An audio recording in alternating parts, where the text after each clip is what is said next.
enfocarse en el arte y la discapacidad en pos de la diversidad y la inclusión. Publicó su libro Prácticas Artísticas Inclusivas y va a estar el próximo 23 de noviembre brindando una capacitación gratuita en arte inclusivo.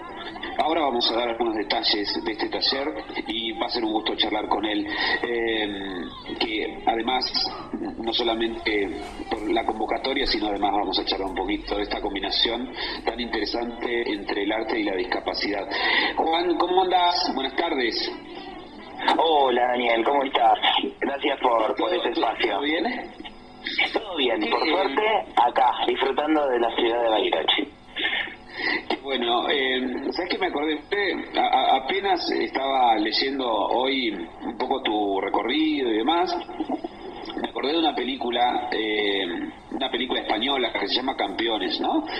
Claramente, Campeones, sí. Hay varias, hay dos españolas conocidas, Campeones y Colegas. Colegas es la que... Es tan fascinante ver cómo fue el trabajo en sí, ¿no? Tan rico ese proceso. La película está buenísima, pero además cuando cuentan cómo fue el proceso es muy interesante, ¿no? Yo creo que sí, digo, el hecho del trabajo inclusivo realmente trae un montón de cuestiones ricas, digamos, y que enriquece el trabajo de uno y del otro, y creo que uno va realmente retroalimentándose. Entonces me parece que eso es lo interesante del trabajo, cuando uno combina el arte con la discapacidad o con alguna temática de diversidad o de inclusión. Me parece que se potencia en esta zona de retroalimentación y de feedback. ¿Y cuándo te picó a vos el bichito por esta arista? Ya, yo creo que toda la vida. Cuando me hacen esas preguntas de que siempre cuento una anécdota, yo tenía 6 años y una vez caminando me entregan un volante del abecedario de lengua de señas. Y bueno, yo quería estudiar, intérprete, la carrera de intérprete, era muy chico, tenía 6 años, y quedó eso en algún lado, en alguna retina de mi memoria. Y después, a los 13 años, mi colegio era padrino, o padrinaba un comedor comunitario. Y además daban apoyo escolar a los jóvenes que iban a comer ahí, y yo a los 13 años salía del colegio a las 5 de la tarde y me iba a dar clases de apoyo escolar. Así que de algún lado la parte y casualmente había un joven, un adolescente un poco más chico que yo, que tenía retraso madurativo. Yo en ese momento no sabía que era eso, yo lo que sabía era que le costaba un poco más aprender. Y conmigo generó una empatía diferente, y eso estuvo buenísimo. Así que podría decir que de algún lugar lo social siempre estuvo de la mano. Qué bueno. Y otra cosa que seguramente me vas a ayudar a entenderlo mejor, cuando vi arte inclusivo, casi que lo siento como un sinónimo, y evidentemente no lo debe ser, porque debe haber mucho todavía por trabajar, ¿no? Y para que el arte efectivamente sea inclusivo para todos. ¿En qué cosas todavía nos falta en cuanto a la discapacidad generar los mejores puentes posibles? Mira, yo creo que lo que primero falta es entender que el arte inclusivo justamente sea entendido de los cánones del arte, ¿no? Se lo considera en muchos casos por algo amateur o algo infantil, y también lo que sucede mucho es que el público en general no elige una cartelera cuando hay un espectáculo donde se incluyen a personas con discapacidad, y sobre todo la discapacidad intelectual, ¿no? Síndrome de Down, retraso madurativo, discapacidades mentales. Sobre todo cuando se trabaja con este colectivo, el público, las familias no eligen un espectáculo así, porque lo consideran que es solo para esas familias, ¿no? Como para la familia de los chicos, o sea, en ese lugar a veces más peyorativo. Yo creo que todavía falta eso, que la sociedad crea en que dentro de la gran oferta teatral que hay en Buenos Aires, además hay una oferta teatral en la que la producen personas con y sin discapacidad, y que puede ser totalmente divertido y rico en términos culturales y creativos, ¿no? Sí, digamos, hay como la necesidad de una pequeña transformación o gran transformación, no lo sé, en cuanto al vínculo como espectador también, ¿no? No solamente de aquellos que hacen arte, ¿no? Totalmente, sí, de ambos lados. Y de ambos lados, sí, porque además también pasa un poco a veces con las familias, ¿no? De que a veces se cree que porque uno trabaja en discapacidad es algo terapéutico, ¿no? Simplemente, digamos, y como se bueno, es terapéutico, es salud, y no se lo ponen en un lugar artístico, dentro del campo de la cultura. Me ha pasado hablando con ministros, con directores digamos, de áreas de discapacidad de distintas reparticiones, de distintos gobiernos, de distintos estados, de distintas provincias, y cuando uno va a hablar de ciertos proyectos inclusivos, dicen, bueno, pero fuiste a hablar con el área de discapacidad. Y yo en realidad lo que tengo ganas de hablar es con el director del teatro para ver si se puede abrir una programación, ¿no? Con el director de discapacidad, que está pensando otras cuestiones en términos de discapacidad, cupo laboral, educación inclusiva, pero bueno, no está posicionado, no está pensando en el teatro, que lo entiendo, pero bueno, a ese ministro de Cultura le diría, bueno, no, pero sos vos el que me tenés que programar, o no, o alguien de tu equipo. Creo que también es eso, ¿no? Un poco el Estado también debe cambiar esa mirada. Siempre pasa por desconocimiento, ¿eh? Yo ya, después de tanto tiempo recorrido, ya dudo de las malas intenciones, pero sí de gran ignorancia y desconocimiento que, bueno, que puede producir una mala intención, sin querer, pero la produce. Qué bueno. Y justo me acordaba de esta película que me encantó, que se llama Campeones, y por ahí cuento brevemente de qué se trataba, porque si no la gente que no lo vio queda afuera. Pero eran chicos que tenían una discapacidad intelectual y que afrontan como el desafío de reunirse para jugar al básquet, ¿no? Y bueno, ahí el desarrollo es muy llevadero y muy atractivo, digamos. La historia está linda. Y lo que me parece interesante es esto de que además lo uno a lo que decías recién, ¿no? El resultado del trabajo fue exitoso, ¿no? No era una cuestión meramente para dar una respuesta puntual por el tema de la discapacidad, no, sino que se llevó eso a la pantalla y fue un éxito de taquilla y ganó un premio Goya, si no me equivoco. Sí, en España tuvo un éxito terrible. Eso que decís vos, ¿no? Es que es bueno lo que mencionás con respecto al resultado, ¿no? Porque lo que se está poniendo por delante es a la persona y no a la discapacidad, que es lo que siempre tenemos que me incluyo como agente en el campo del arte y de la inclusión y que trabajo hace mucho tiempo en lo que tiene que ver con la diversidad. El problema está en que por ignorancia, como te decía anteriormente, se pone por delante la discapacidad. Entonces se está pensando un resultado perfeccionista sobre muchas cuestiones, en vez de poner por delante a la persona y pensar en ese sentido cuál es la mejor versión de esa persona, no en comparación a otro, sino a esa persona con él mismo. En relación a eso creo que está bueno, digamos, lo de pensar como ser la mejor versión de cada uno, ¿no? Sin comparaciones, pero potenciando lo que yo tengo y lo que puedo ofrecer al resto que me rodea. Qué bueno. Y publicaste un libro, Prácticas Artísticas Inclusivas. ¿De qué se tratan esas prácticas artísticas? Mira, el libro es todo un recorrido, en primer lugar, de todos estos años que vengo trabajando. Yo tengo 34 años, pero empecé a los 16 a trabajar vinculadamente con el área de lo artístico y la discapacidad. Empecé con personas sordas, pasé por jóvenes con discapacidades bastante severas, pacientes neurológicos. Bueno, y ahora ya es un tiempo importante desde que fundé Las Ilusiones, que es una compañía de arte inclusiva. Ya trabajo hace bastante tiempo con lo que tiene que ver con discapacidad intelectual. Y el libro, puntualmente, lo que intenta es justamente volcar todas estas experiencias, ¿no? Estos 18 años de historia, que obviamente cuenta sobre las tres disciplinas que yo considero escénicas más importantes, el teatro, la danza y el canto. Es una especie de manual. Quien quiera empezar a aprender o que quiera profundizar su tarea como docente o como terapeuta, va a tomar herramientas.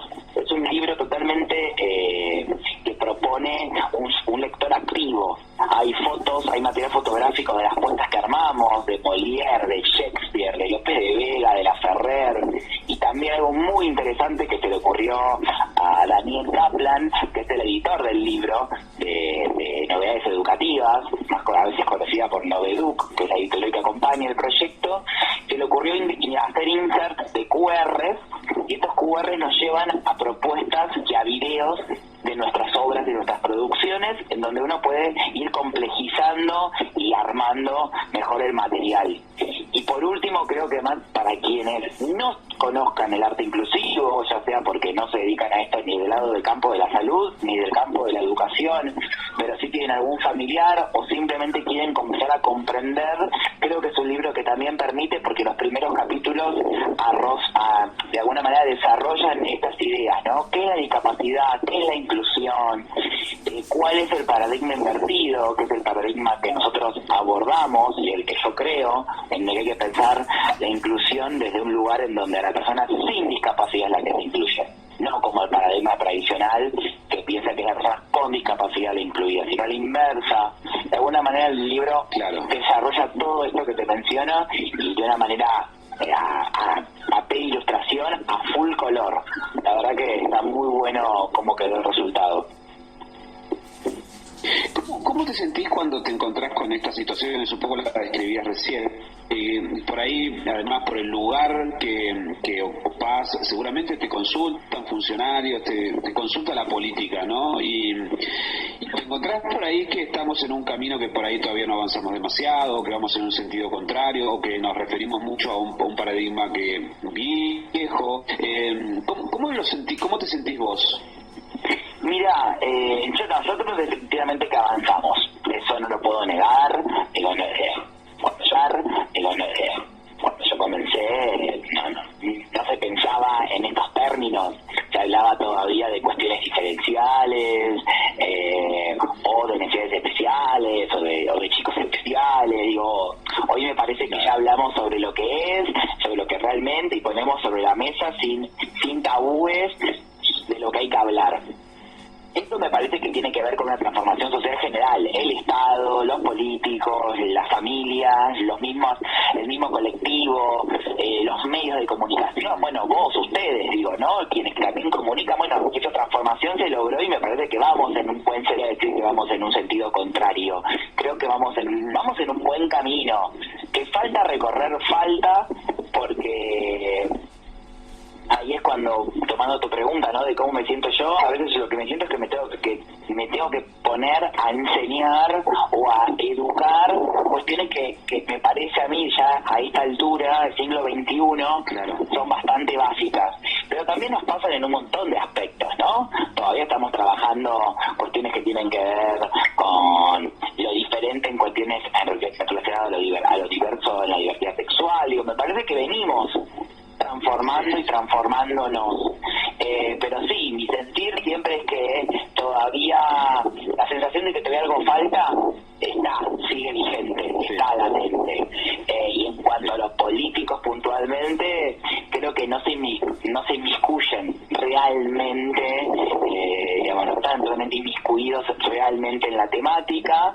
Algunos a los que les interesa realmente, bueno, lo están, pero hay todo un gran sector del campo de político que lo toca o que ni sabe y no toma dimensión de que esa persona con discapacidad forma parte de esta sociedad, pero no como otra persona que hay que pensarlo, bueno, a ver, ¿qué se le puede ofrecer a este joven que tiene síndrome de Down porque es alguien que está al costado? No, hay que pensarlo adentro de la gran sociedad de la que somos parte. Entonces, a veces todavía siguen apareciendo estas cuestiones, ¿no? Bueno, la dirección de educación especial, cuando en realidad hay que pensar una dirección que trabaje la educación inclusiva, no una dirección de educación especial que piense específicamente para. El libro también habla de esto, ¿no? De borrar todos estos términos y desmitificar completamente todas estas cuestiones que no terminan como de colaborar, porque la construcción cultural y la construcción social se hace con palabras. Vos lo sabés muy bien como periodista, digo, como comunicador, se hace con lo que uno dice. Entonces no es lo mismo decir chico especial que un chico con síndrome de Down. Claramente lo segundo va a ser mejor, porque es lo real y no estoy mintiendo, no estoy hiriendo. Sí, escondiendo, claro. O escondiendo. Bueno, mira, esto que decís está bueno porque Marco Persia, que es un psicólogo que trabaja mucho con autismo, pero él dice desocultar lo oculto. Y es eso, ¿no? Como poder hablar de lo que hay que hablar sin miedo, ¿no? Mm, qué interesante. Además, veía una nota que te hicieron en Ámbito y dice que tu compañía ya tiene 500 integrantes.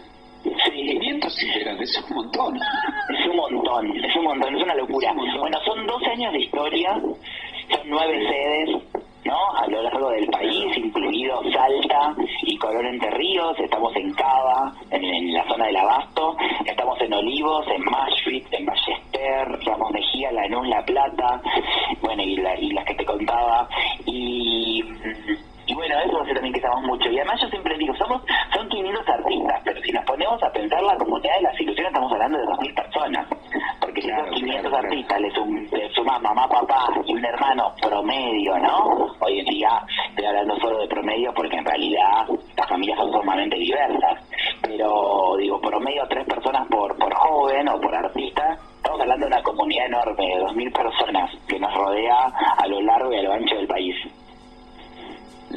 Qué maravilloso. Y qué madrina hermosa que tuvieron. Alicia es una genia, fue un ejemplo. Bueno, yo tuve la suerte de trabajar con ella, de estudiar con ella, y la conocí, tuve la suerte de conocerla bastante, sí. Sin duda es una maestra y ha sido una gran inspiradora que me ha dejado muchas reflexiones para seguir sumando inclusión y ocupando espacios y potenciando, ¿no? Todo este maravilloso mundo que nos rodea. Qué hermoso. Bueno, felicitaciones, Juan, por el trabajo. Y el taller se va a realizar el lunes 23 de noviembre. 2 horarios, lo vamos también a recordar en el diario, en el Cordillerano, para que la gente pueda asistir. En 2 horarios disponibles, 10:30 a 12 y de 18 a 19:30. ¿Ya estás en Bariloche? Ya estoy en Bariloche. Ah, buenísimo. Sí, de hecho estoy en Bariloche ya hace una semana y media más o menos. Ah, buenísimo. Así que, bueno, nada, acá listo y preparado para el 23 de noviembre, en esas fechas. Es en el SCUM, el Salón Cultural de Usos Múltiples. Bueno, toda la gente de hecho lo sabe, ¿no? Juan Ignacio Acosta, un gusto grande. Gracias por la charla. No, a vos, cuando quieras, estamos acá. Y bueno, ahora con la pandemia es difícil, pero me sigo quedando hasta la semana que viene, así que nos podemos cruzar en la radio. Va a ser un gusto. Un abrazo grande. Gracias. Un abrazo.